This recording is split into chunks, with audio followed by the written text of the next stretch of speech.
बच्चों, आज हम आपकी पुस्तक सरस्वती मंथन मेरा अपना व्याकरण कक्षा 3 के 5वें पाठ का अध्ययन करेंगे। बच्चों, हमारा 5वां पाठ है संज्ञा। संज्ञा को हम अंग्रेजी में नाउन कहते हैं। बच्चों, इन चित्रों को देखें। बच्चों, यहाँ देखें। यहाँ स्नेहा झूला झूल रही है और वहाँ देखें, वहाँ 2 बालक राहुल और रवि भी झूला झूल रहे हैं। ये एक पार्क का दृश्य है।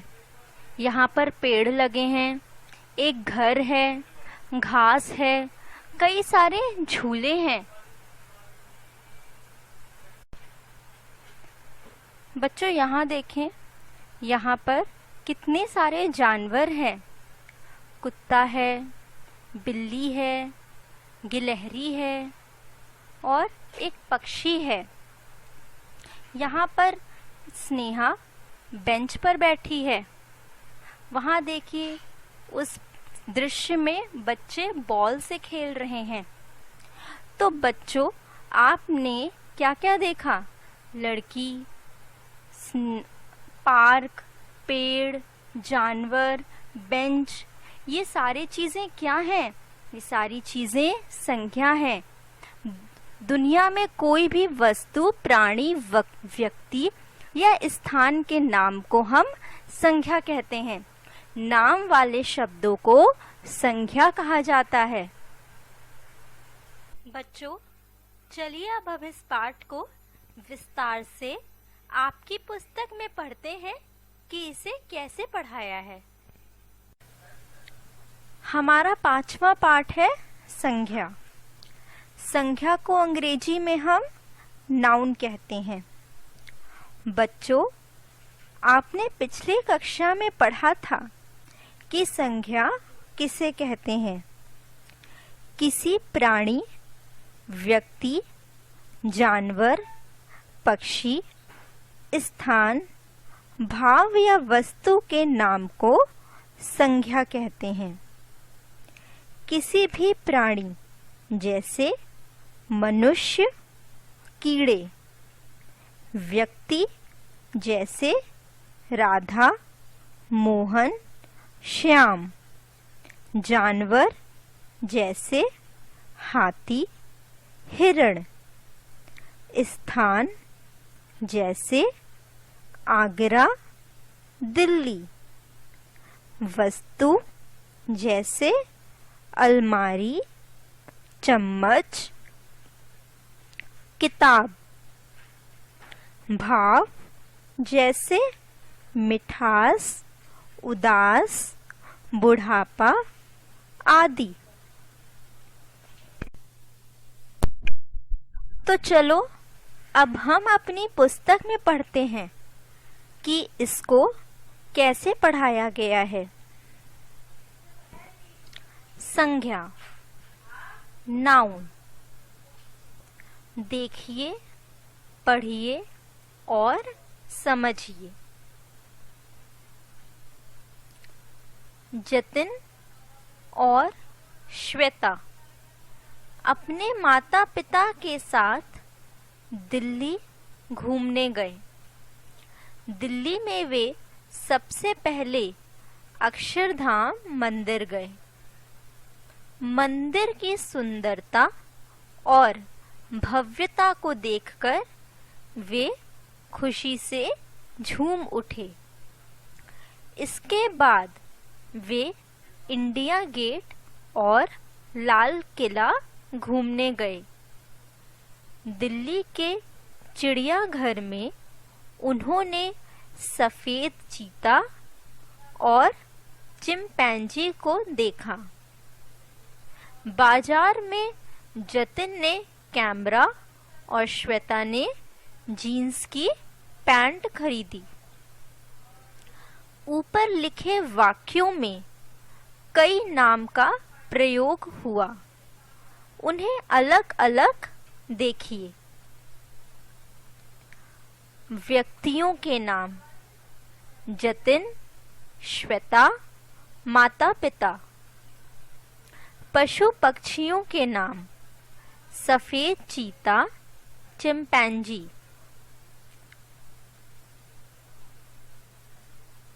सीनों के नाम,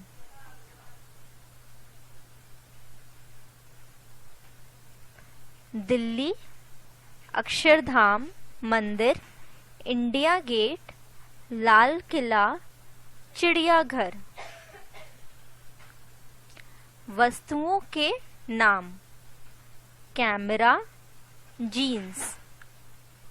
भावों गुणों के नाम, सुंदरता, भव्यता, खुशी।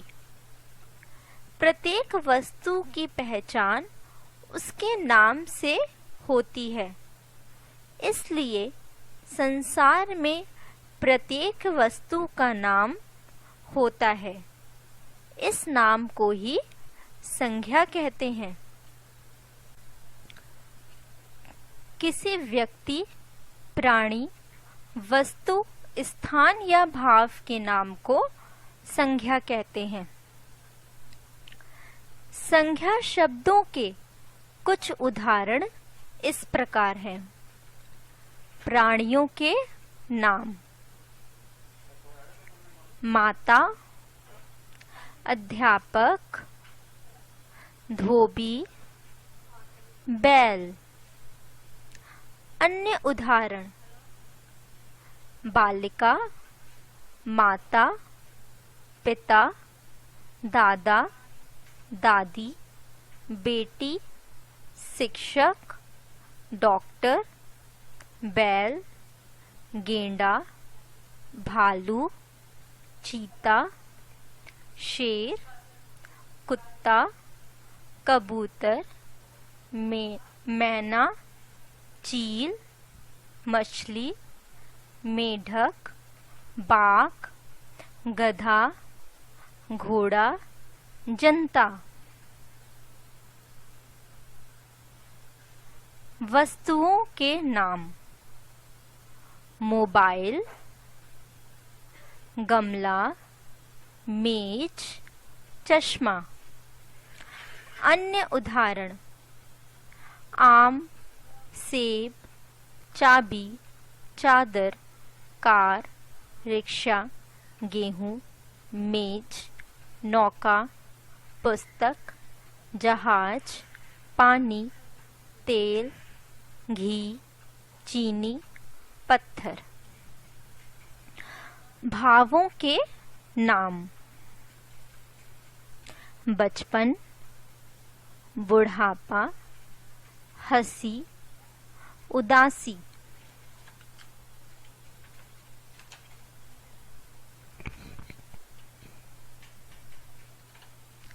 अन्य उदाहरण, सुंदरता, वीरता, घबराहट, प्रसन्नता, मिठास, ईमानदारी, डर। अब हम आते हैं संज्ञा के भेद पर। संज्ञा के 3 भेद होते हैं, व्यक्तिवाचक संज्ञा, जातिवाचक संज्ञा और भाववाचक संज्ञा। व्यक्तिवाचक संज्ञा, प्रॉपर नाउन। बच्चों, जब आपसे कोई व्यक्ति पूछता है कि आपका नाम क्या है, आप किस स्कूल में पढ़ते हैं, आप कहाँ रहते हैं, तो आप बताते हैं कि मेरा नाम सिद्धांत है, मैं दिल्ली पब्लिक स्कूल में पढ़ता हूँ और मैं दिल्ली में रहता हूँ। बच्चों, शब्द जैसे सिद्धांत, दिल्ली पब्लिक स्कूल और दिल्ली, यह सारे शब्द एक विशेष नामों का बोध कर रहे हैं। जैसे फल, फल तो कोई भी हो सकता है, जैसे केला, आम, संतरा आदि। लेकिन अगर आप यह कहें कि मेरा पसंदीदा फल आम है, तो आपने यहाँ किसी विशेष फल का नाम लिया है, आम का नाम लिया। अब आप समझ गए होंगे कि जिन शब्दों से किसी विशेष व्यक्ति, प्राणी, स्थान अथवा वस्तु का पता चलता है, उन्हें व्यक्तिवाचक संज्ञा कहते हैं। हमारा दूसरी संज्ञा है जातिवाचक संज्ञा, यानी कॉमन नाउन। बच्चों, अभी आपने पढ़ा कि किसी विशेष व्यक्ति, प्राणी, स्थान अथवा वस्तु का पता चलता है, उन्हें व्यक्तिवाचक संज्ञा कहते हैं। उसी तरह जिन शब्द से किसी जाति, समूह, वर्ग या श्रेणी के बारे में पता चलता है, उन्हें जातिवाचक संज्ञा कहते हैं। जैसे ताजमहल, कुतुब मीनार, लाल किला, ये सारे इमारतों के नाम हैं। तो इमारत जातिवाचक संज्ञा है और ताजमहल व्यक्तिवाचक। कुछ और उदाहरण देखो, जैसे दिल्ली, जयपुर, शिमला, ये सारे नाम शहरों के हैं। तो यहाँ शहर जातिवाचक है और दिल्ली व्यक्तिवाचक संज्ञा है। हमारी तीसरी संज्ञा है भाववाचक संज्ञा, यानी एब्स्ट्रैक्ट नाउन। जैसे आपने कहा कि मोहन एक ईमानदार लड़का है, यहाँ ईमानदार भाववाचक संज्ञा है, क्योंकि आप ईमानदार जैसे शब्द को आप सिर्फ महसूस कर सकते हैं, ना छू सकते हैं, ना देख सकते हैं। अतः यह हमारा सिर्फ भाव प्रकट करता है। भावों को ना हम छू सकते हैं और ना देख सकते हैं, सिर्फ महसूस कर सकते हैं। उन्हें हम भाववाचक संज्ञा कहते हैं। तो चलिए अब हम पढ़ते हैं कि हमारे पुस्तक में इसे कैसे पढ़ाया है। संज्ञा के 3 भेद होते हैं। संज्ञा के भेद: व्यक्तिवाचक संज्ञा, जातिवाचक संज्ञा, भाववाचक संज्ञा। व्यक्तिवाचक संज्ञा: जिन शब्दों से किसी विशेष व्यक्ति, प्राणी, स्थान अथवा वस्तु का पता चलता है, उन्हें व्यक्तिवाचक संज्ञा कहते हैं। जैसे महात्मा गांधी, दिल्ली, ताजमहल, अमेरिका, गंगा आदि। जातिवाचक संज्ञा: जिन शब्दों से किसी जाति, समूह, वर्ग या श्रेणी के बारे में पता चलता है, उन्हें जातिवाचक संज्ञा कहते हैं। जैसे बच्चा, पशु, शहर, फल आदि। आओ कुछ और संज्ञा शब्द जानें। अभिनेता: Tom Cruise, John Abraham, Aamir Khan, Brad Pitt, Hrithik Roshan. देश भारत, अमेरिका, रूस, जापान, चीन।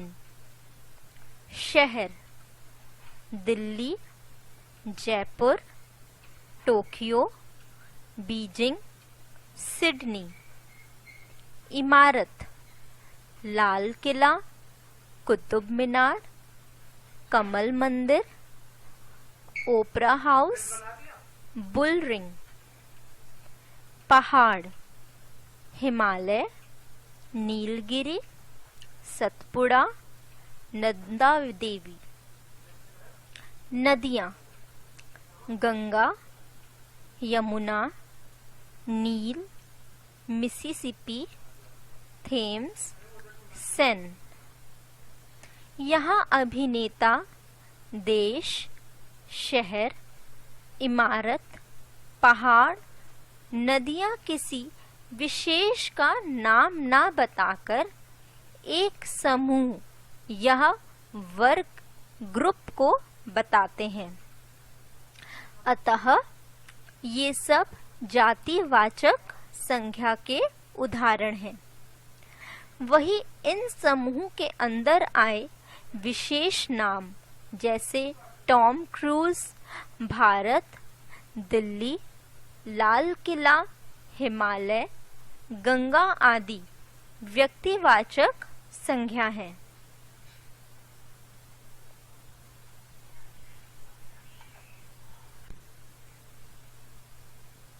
भाववाचक संज्ञा वे शब्द जो हमारे भाव जैसे खुशी, दुख, हैरानी, प्यार, गर्मी, सर्दी, खटास, मिठास आदि के बारे में बताते हैं, भाववाचक संज्ञा कहलाते हैं। भावों को हम देख या छू नहीं सकते, केवल महसूस कर सकते हैं। भाववाचक संज्ञा के कुछ उदाहरण सच्चाई, सफलता, दुर्बलता, प्यास, भूख, गुस्सा, ममता, प्रेम, बचपन, पढ़ाई, खेल, बुढ़ापा आदि। तो बच्चों, हमने क्या सीखा? हमने सीखा संसार में अनेक प्राणी, वस्तु और स्थान होते हैं, सबके नाम ही संज्ञा है। अभ्यास अभ्यास को अंग्रेजी में एक्सरसाइज कहते हैं। पाठ की समझ। पहला, नीचे दिए गए प्रश्नों के उत्तर लिखिए। क, संज्ञा किसे कहते हैं? बच्चों, अपने पाठ को दोहराएं और याद करें कि संज्ञा किसे कहते हैं और सोचकर इसका उत्तर लिखें। इसका उत्तर है किसी व्यक्ति, वस्तु, स्थान या भाव के नाम को संज्ञा कहते हैं। ख, संज्ञा के कितने भेद होते हैं? बच्चों, याद करें कि संज्ञा के कितने भेद होते हैं। क्या संज्ञा के 4 भेद होते हैं? आपने पाठ में कितने भेद पढ़े हैं?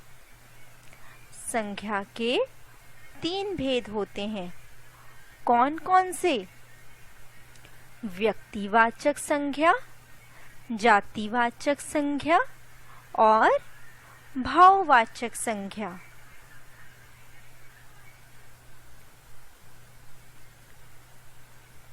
भाषा की समझ। दूसरा, दिए गए वाक्यों में से संज्ञा शब्दों को रेखांकित कीजिए। क, दादाजी को हरियाली पसंद है। बच्चों, इसमें संज्ञा शब्द क्या है? एक है दादाजी और हरियाली। ख, मैंने चिड़ियाघर में शेर देखा। इसमें क्या क्या संज्ञा शब्द है? इसमें दो संज्ञा शब्द है, चिड़ियाघर और शेर। ग, बच्चा खिलौने से खेलता है। इसमें क्या क्या संज्ञा शब्द है? इसमें संज्ञा शब्द है खिलौने। घ, लाल किला दिल्ली में है। इसमें संज्ञा शब्द कौन कौन से हैं? लाल किला और दिल्ली। तीसरा, दिए गए चित्रों के सही नाम पर सही का निशान लगाइए। क, बच्चों इस चित्र को देखें। यह चित्र किस फूल की है? क्या ये फूल गुलाब का है, कमल का है या फिर सूरजमुखी का है? याद करिए कि गुलाब किस रंग का होता है? गुलाब लाल रंग का होता है और कमल गुलाबी रंग का होता है। और इस चित्र में यह फूल पीले रंग का है। पीला कौन सा पीला तो सूरज का रंग होता है, तो यह फूल सूरजमुखी है। आप सूरजमुखी पर सही का चिन्ह लगाएंगे। ख, बच्चों यह किस फल का चित्र है? यह चित्र केले का है। तो आप केले पर सही का निशान लगाएंगे।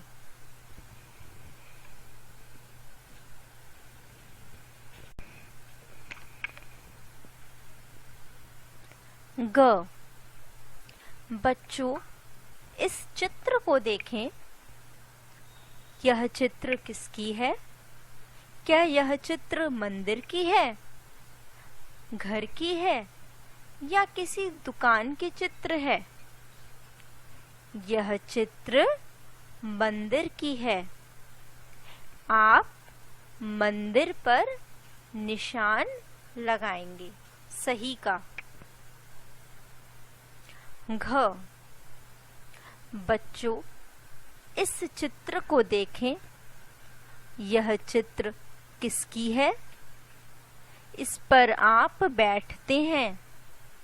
क्या यह चित्र मेज की है या कुर्सी की या फिर बिस्तर की है?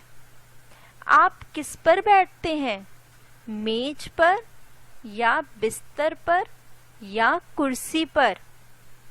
आप कुर्सी पर बैठते हैं। यह चित्र कुर्सी की है, तो आप कुर्सी पर सही का निशान लगाएंगे। चौथा, इस वर्ग पहेली से भारतीय शहरों के नाम ढूंढकर लिखिए। क, पहला है नैनीताल। ख, तो चलिए हम इस वर्ग पहेली में नाम ढूंढकर लिखते हैं। सबसे पहला बन रहा है आगरा।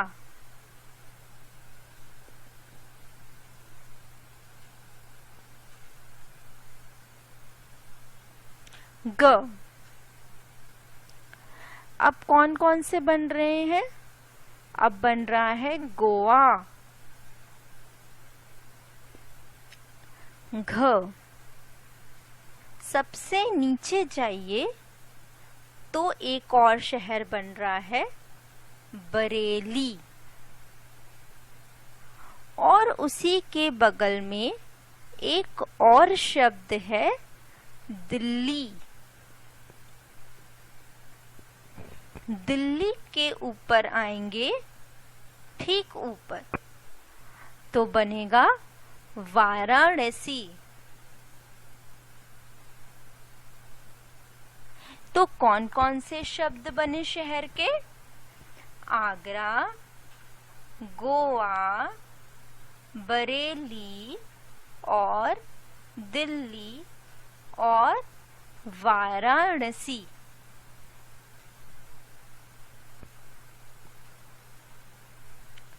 भाषा की परख। पांचवा, सही उत्तर चुनिए। क। यह भाववाचक संज्ञा शब्द है। बच्चों, आपने पढ़ा था पाठ में कि भाववाचक संज्ञा क्या होती है। भाववाचक संज्ञा वह होती है जिसको ना हम छू सकते हैं और ना देख सकते हैं, जिसे हम सिर्फ महसूस कर सकते हैं। तो इसमें भाववाचक शब्द क्या है? क्या मिठास है, या हरा, या फिर गंगा? हरा तो एक रंग होता है, इसे आप देख सकते हैं। गंगा, गंगा एक नदी है जिसे आप छू भी सकते हैं और देख भी सकते हैं। तो बचा क्या? मिठास। मिठास मतलब मीठा। जब आप कोई मीठी चीज खाते हैं तो आप सिर्फ उसको महसूस करते हैं कि हाँ, यह मीठा है। तो यह भाववाचक संज्ञा शब्द है मिठास। ख। यह जातिवाचक संज्ञा शब्द है। बच्चों, आपने पाठ में पढ़ा था कि जब कोई, जैसे कोई भी व्यक्तिवाचक संज्ञा हो गया, जैसे ताजमहल, कुतुब मीनार, ये सारी इमारत, तो जितने भी व्यक्तिवाचक संज्ञा एक ही चीज में आ जाए, इमारत, तो इमारत आपकी जातिवाचक संज्ञा हो जाती है। गंगा, इसमें गंगा आपकी व्यक्तिवाचक संज्ञा है, तो इस पर आप चिन्ह नहीं लगाएंगे। दूसरा है घबराहट। घबराहट को आप महसूस कर सकते हैं, तो इस पर भी आप चिन्ह नहीं लगाएंगे। तीसरा बचा नदी। ये नदी आपकी जातिवाचक संज्ञा है, क्योंकि नदी तो कोई भी हो सकती है, जैसे जमुना, यमुना, गंगोत्री, यमुनोत्री। तो ये गंगोत्री, यमुनोत्री हो गए आपके व्यक्तिवाचक, और नदी आपका हो गया जातिवाचक संज्ञा। तो आप जातिवाचक संज्ञा शब्द पर सही उत्तर का चिन्ह लगाएंगे। ग। यह व्यक्तिवाचक संज्ञा शब्द है। जैसे कौन कौन से शब्द हैं? राधा, वीर या बच्चा। इसमें व्यक्तिवाचक संज्ञा शब्द है। आपने पाठ में पढ़ा था कि किसी का कोई नाम हो, तो कोई देश का नाम, किसी व्यक्ति का नाम, किसी वस्तु का नाम हो, तो उसे हम व्यक्तिवाचक संज्ञा कहते हैं। यहाँ पर राधा एक लड़की का नाम है, तो यह राधा व्यक्तिवाचक संज्ञा शब्द है।